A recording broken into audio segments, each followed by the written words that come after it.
Ni hao, wo chao ching dawe, Ni hao, wo jiao Diane. Pingan Yesu Aini. Yesu Aini, and greetings from Taiwan. It's really good to have the opportunity to share with you today.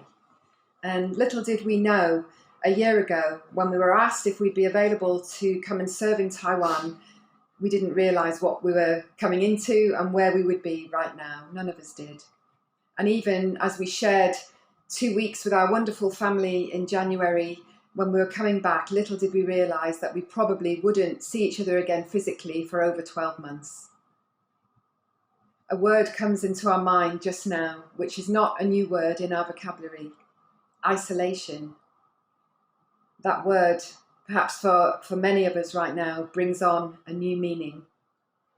And yet in some ways, we've never been so connected.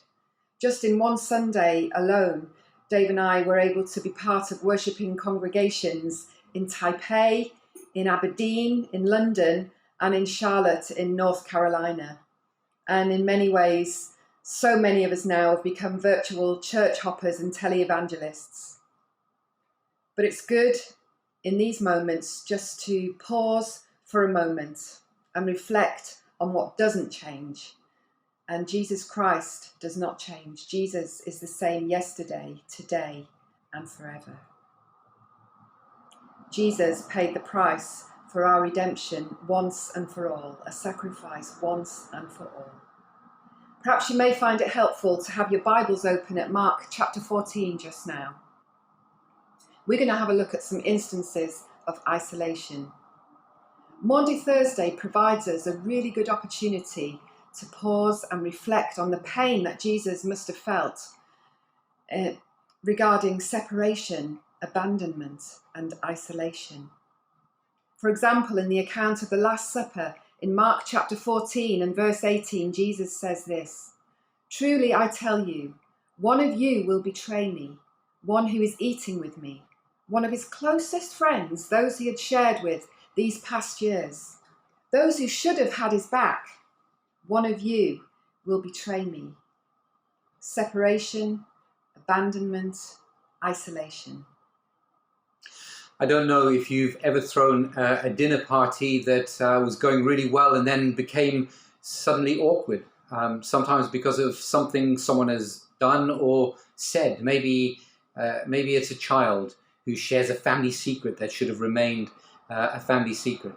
Now, Jesus usually was very good at any occasion that involved food and could make funerals quite awkward. But on this occasion, after an evening sharing together, the mood changes. No sooner has he shared that Judas would betray him, he revealed, "You will all fall away."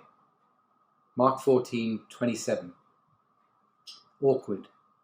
And Peter protests and he responds, "They might, but not me." And Jesus says, "Yes, you will. Today. Tonight."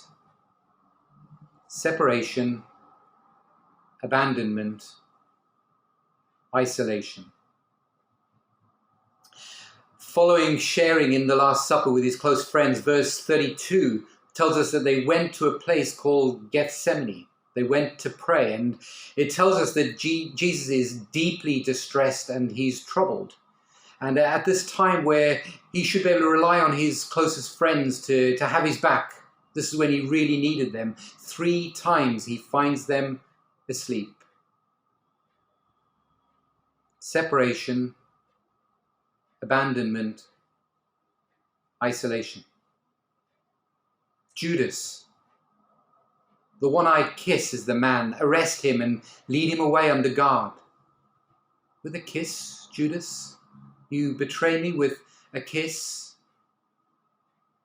Separation, abandonment, isolation. And Jesus is arrested. Our eldest son, Matthew, is an officer, Salvation Army officer in Bristol, along with our daughter-in-law, Claire. and our beautiful granddaughters, Ali and Charlotte. And when Matthew was born, he died at birth, and for 12 minutes he didn't breathe. And on the third day, and I know that sounds very biblical, but on the third day I was watching him in the special care baby unit and watching his chest go up and down over and over again. And on that last time I saw his chest go down and didn't come up again, and the alarms went off and they rushed us out of that unit while they cared for him. And we then spent the next 3 months in a German special care baby unit, and Diane lived there and didn't speak the language, and we knew very, very much what it meant to be isolated. And during that time, a Salvation Army officer, a UK Salvation Army officer who was serving on Red Shield in Germany, came to visit us. And at the time, he shared with me that God understands. Dave, God understands. And I wasn't ready to receive that at the time. But it was the next year, during Holy Week, that I was reading through Mark's Gospel and came to Mark 15:37, where I came across the words, "And Jesus breathed his last." And it struck me very, very clearly that God understands. God understands. There are many people around the world at the moment who are literally fighting for breath. God understands. And his final breath was a life-giving breath for me, and it was a life-giving breath for you. So what can we take from this for ourselves today? Well, we can take the truth that God does understand our situation. He knows what we're going through. God knows what it is to see his son take his final breath. God knows what it is to be abandoned, to feel separation and isolation. The God of love knows and understands. You know, I almost want to rush ahead now to the resurrection and the hope, but we're not going to do that. I think it's so important for us to pause at the arrest of Jesus and to allow that to penetrate our hearts and our minds and grapple to understand and relate to that separation and to that abandonment and to that isolation. Jesus felt and went through troubling and distressing times, it tells us, for the world that rejected him. I will share this, however. We also see in Mark chapter 14 that in the early hours of the morning, Peter disowned Jesus 3 times. Separation, abandonment, isolation. And if we were to read the account in John's Gospel, chapter 18, verse 18, from the Good News version, we would see that it tells us the place of Peter's greatest shame was by the charcoal fire. The only other place the Good News version uses that term, charcoal fire, was after the resurrection, where Jesus prepared breakfast on the beach. And the disciples come ashore, and Peter jumps in the water and beats them to it. And Jesus invites Peter to come and share in breakfast. And where does it tell us that they shared that? It tells us at the charcoal fire. Jesus reinstates Peter to his commission by the charcoal fire. Just because you fail at the charcoal fire doesn't mean that there is never room for you again at the charcoal fire. That's the gospel. That's the good news. And without running towards the resurrection, as is often our want, it is to know that in the place of separation and abandonment and isolation, God understands, and hope is not far away. Today, please know that God understands you, understands your situation, understands our situation. God knows what we're going through. Please also consider that God actually does have our best interests at heart. So as we reflect this day, we see that God does understand. Also know that even in separation and abandonment and isolation, there is opportunity. My brother is a Church of Scotland minister who shared recently about isolation using Psalm 57. And we see in that psalm that David is fleeing from King Saul. And he's hiding in a cave. And my brother shared that the cave offers concealment.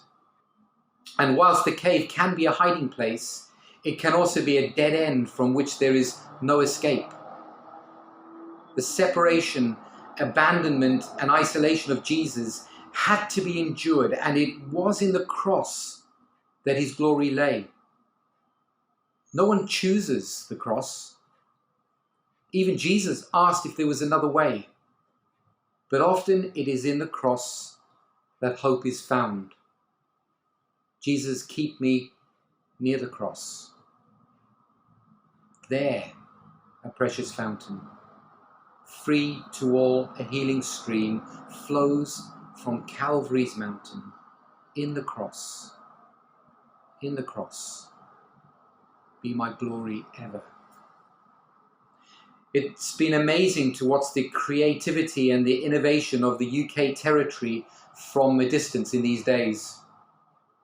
The isolation has created challenges, but what opportunities may also present from these days? And I'll leave you to grapple with that yourself, but share one example.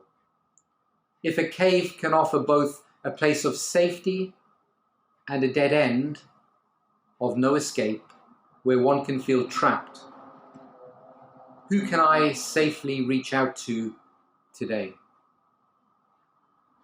Someone maybe for whom isolation may be a very dark and a very lonely place.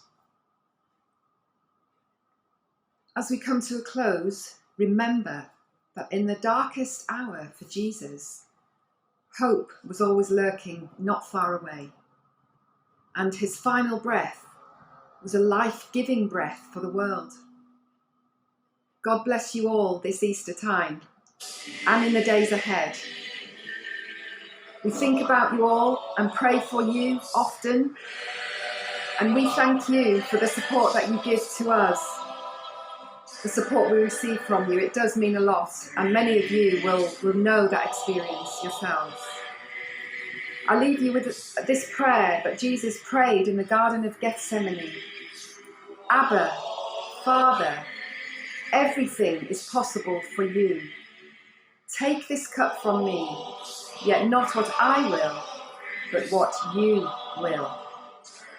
Amen. God bless us all at this time.